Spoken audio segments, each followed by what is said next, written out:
So yun mga kayamias, so bagong pasok na balita, si Lodi Rastaman tatakbo pa lang senador ulit dito sa darating na 2025 elections. Ano po ang dapat natin gawin kay Alice Guo po? Kay Alice Go, Opo. sila ang salot. Kasi ang bayan natin, lahat ng marunuming tao sa Sena, yung mga durugista, triad, dito pinapadala sa atin. Ibalik yung isabong. Kasi ito ang kaugalingan ng ating Pilipino, sariling atin. Kasi kaya lang napasama ang isabong. Kasi ang mga pulis noon, nabilog ng namumuno sa atin.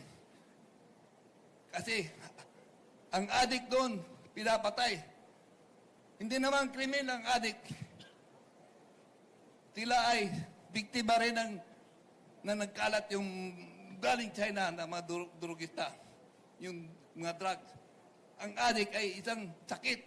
Capture all the criminals, dead or alive. I prepare dead. Diyan pa lang, wala sa batas yan kasi bago mo patay ng isang tao, kailangan may justice. Patunayan mo siya may krimen. Hindi naman krimen ang adik. Ito ay sakit. Cancer ito. Matagal-tagal na. Kaya ang tao nagkaka-addict dahil ang pera na para programa sa tao, binubulsa nila. Kaya ang tao walang magawa. Kundi sila rin ang nakalat. Ang gobyerno ang nakalat ng droga sa kalye. Ang tao ay kung ano lang madampot sa kalye. Yan ang hindi dapat sila sisihin. Kasi ang gobyerno ang dapat magdakip ng laboratorio, mga drogista. Sila ang kriminal, ang gobyerno. Tinatakpan nila. Wala naman silang nahuling drug lord. Ang mahirap, ang karamihan na mamatay. 30,000 na patay.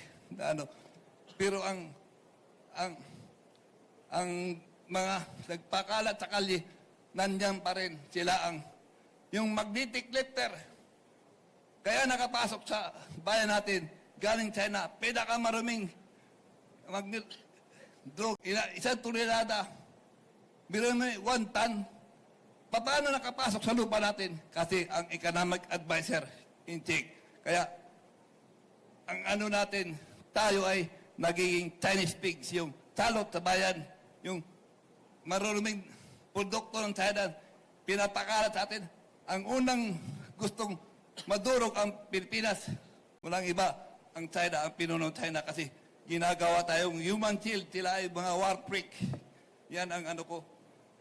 Sila ang unang gustong sumira, kaya magipaglaban tayo. Tama ang ginagawa ng ating presidente na tumangga. May kasangga tayong few good men, few good countries na paglalaban ang mahal natin sa buhay. Gusto ko tumagal ang ating bayan. Ngayon, lubog na lubog tayo dahil pinasukan na tayo ng mga sigalot na galing China. Actually mga kayamis, kaibigan ko to si Kuya Rastaman. No? Isa kami sa minsan nag-sponsor sa kanya na isang kabuhayan showcase dito sa Yamies Takoyaki. Tapos mga kayamis, chinat ko siya sa kanyang FB account dahil friend naman kami sa Facebook ng pabiro na, ayan, mababasa niyo mga kayamis, no? Sabi ko dyan, tumakbo ka kaya ng senador? No? Parang ganun yung pagkakasabi ko. Nasa yun, no? Sininya lang. Tapos nagulat ako, nandito na siya sa Comelec, no? Nag-file na ng Certificate of Candidacy.